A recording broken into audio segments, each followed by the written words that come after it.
3 jours de recherche dans les Vosges et toujours aucune trace de Lina et ce profil qui se précise, celui du principal suspect. BFM TV a retrouvé l'ex-petite amie de Samuel G, ce quadragénaire suspecté de s'en être pris à l'adolescente de 15 ans.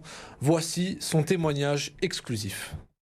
Cela fait plusieurs mois qu'Edmé n'avait plus eu aucune nouvelle de Samuel Gonin. À ce moment-là, Samuel, il n'était plus avec moi, donc j'ai rien à voir avec tout ça.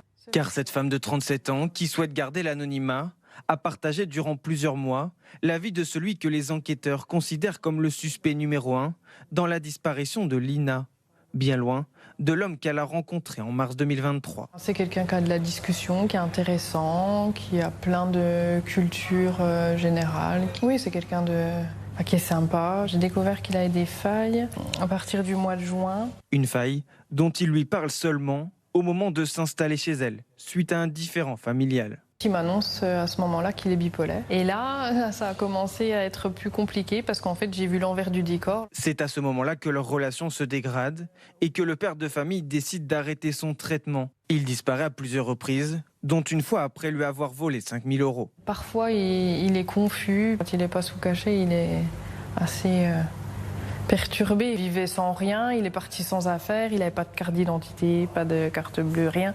Des absences que Samuel Gonin n'évoque que très peu avec Edmé, même lorsqu'il tente de renouer les liens avec elle.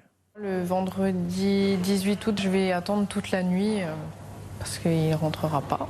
Donc j'ai appelé sa maman, enfin c'est elle-même qui m'a appelé, en me disant qu'elle avait retrouvé des lettres sur le pare-brise du camping-car chez eux. Elle n'aura ensuite plus de nouvelles de lui, avant de découvrir qu'il est le suspect numéro 1 dans la disparition de la jeune fille, puis son suicide dans la presse. Je me dis, s'il a fait ça, je suis peut-être pas passé loin d'un truc, si ça aurait pu dégénérer aussi avec moi, je sais pas, enfin, ça m'a choqué en ce sens-là. Et surtout, j'aurais jamais pensé ça de lui.